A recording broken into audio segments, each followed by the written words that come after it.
Kia ora, hi, I'm Craig John, CEO and founder of Energy to Perform, leadership performance expert, international speaker, and host of the Active CEO podcast.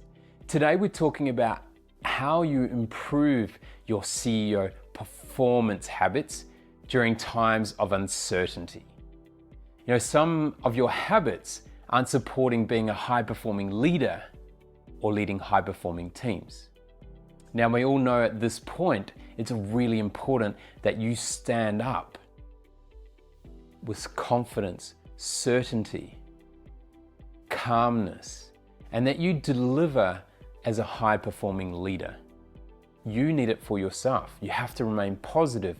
You have to make sure there's direction. And for your team, you need to make sure that the bus is heading in the right direction and that you've got the right people on the right seats.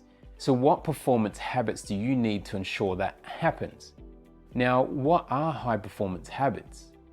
Your high performance habits are things like exercising daily.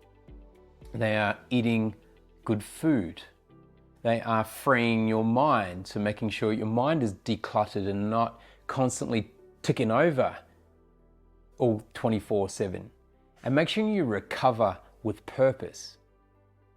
There are also other ones to ensure that you build the necessity and the intention.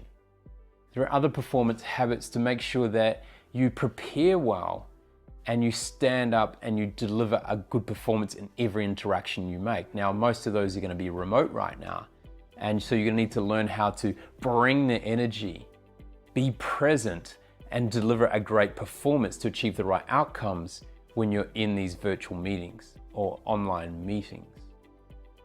So it requires some focus in those areas. You need to make sure also that you have really good time management skills, that you are scheduling, you're blocking sections out so you can focus and have greater productivity and higher performance throughout the day. You need to look at how are you looking at your emails? Are you looking at them constantly? Do you have your notifications on? Or are you segmenting the times during the day where you check emails?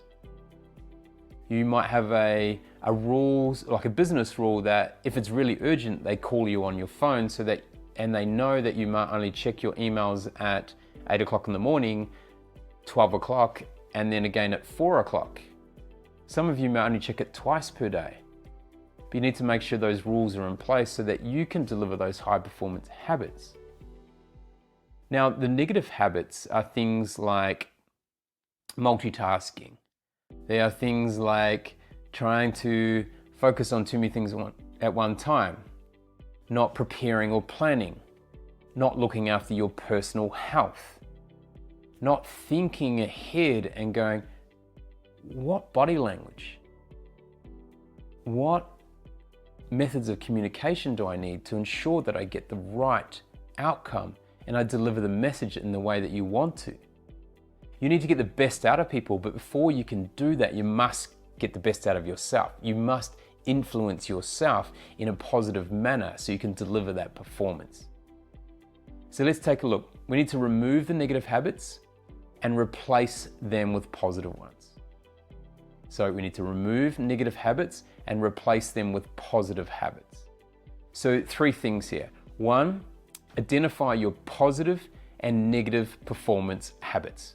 So write a list, one side, positive habits, on the other side, negative habits. So that's number 1. Number 2, then establish ways to remove the negative habits and replace them or turn them into positive habits. So the first one was identify your both positive and negative habits. The second one was establish ways to move your negative habits into positive habits. And then number 3, determine your daily performance rating. So at the end of each day, I want you to count up how many positive performance habits you had for that day, and then subtract the negative ones. So say you did 20 really good performance habits, but you had 16 negative ones, so your performance rating for that day is 4. And then the next day you might go, all right, well, I have 18 positive performance habits and I have only 10 negative ones. So you actually now have 8 as your performance rating. So you're trying to increase that number each time. So once again, identify positive and negative habits. Number 2, you need to transition your negative habits and switch them into positive habits. And then number 3, determine your daily performance rating by adding your number of positive performance habits and subtracting your negative ones. Now, if you need some help in figuring out how you determine what is a positive performance habit and what is a negative one, then contact us at Energy to Perform. So www.nrg2perform.com, and we can assist you in identifying the current positive habits you have and negatives, and look at ways that we can either transition those negative into positive or add some new habits to ensure that you have a real range of positive habits so you can be a high performing leader who leads high performing teams. Because we need you thriving, not just surviving during COVID-19. This is the Active CEO, where the ordinary don't belong.